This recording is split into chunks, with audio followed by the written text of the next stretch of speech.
started 4 of 5, and it was on. I think it was on more us giving them some confidence early, and then after that, I think we tightened up a little. I still think they had open shots in the second half that we didn't get to, but they didn't make as many in the second half. Just a couple big ones when they needed it.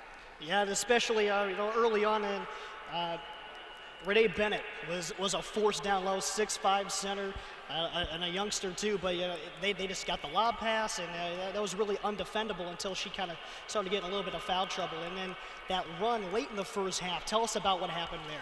Yeah, with Bennett, she's a nice player, and I was disappointed because the lob was something that we talked about. We wanted her to make post moves, and she kind of got a lot of easy catching scores on us. I felt like we could have pressured the wings a little bit more to make that pass a little tougher going into her.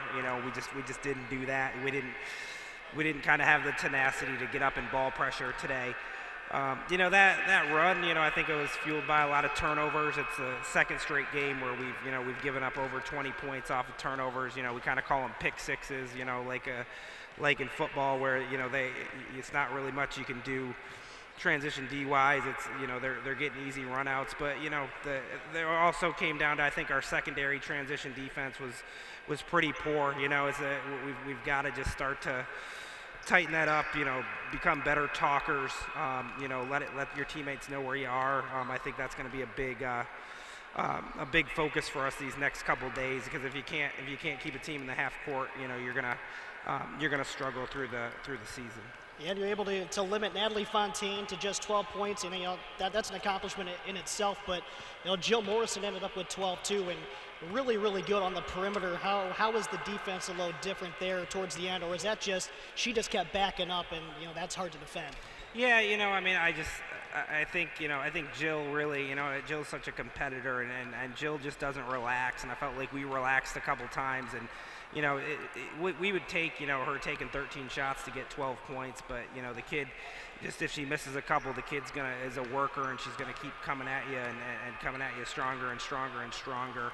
I think a lot of it, is through, they had five or six kids here that have over 5 points. Everybody that came in for them gave them a little something. 33 came in and made a three-pointer for them. Obviously we talked about Renee. They had a lot of players coming in and making some shots either in transition or in the half court, and I think that was a big difference for them. Yeah, you talk about the hustle from Morrison, but how about we flip it over to Bowling Green side? Miriam Justinger, she was all over the place tonight and gets her first career double-double, 16 points and 10 rebounds. What do you have to say about her effort, especially a short-handed team with a couple of injuries?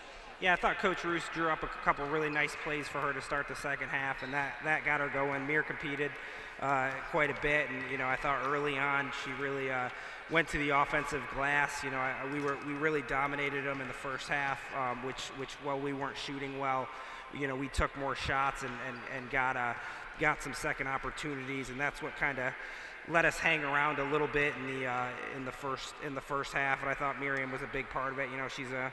She's a 3 that's playing the 4 right now, and to come in and get 10 rebounds in where most nights she's going to be undersized in that position is a credit to her. Absolutely, and got to get a lot of young players in there.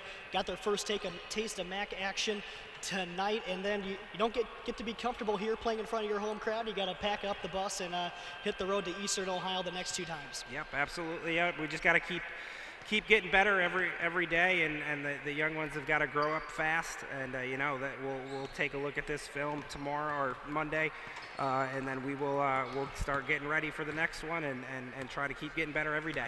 All right, Jesse, thank you so much for your time. Bowling Green drops their home opener in the Mid-American Conference today, 50-62 against Ball State. Good luck against Akron later on this week. Great, thanks, Garett. Appreciate it. Yeah, we're going to get Phil back on the headset, and we'll finish wrapping this thing up. Bowling Green again down 62-50 against Ball State tonight, as you're listening to flagship coverage of BGSU women's basketball here on 88.1 WBGU FM. And Phil back on here, and we're going to talk a little bit more about the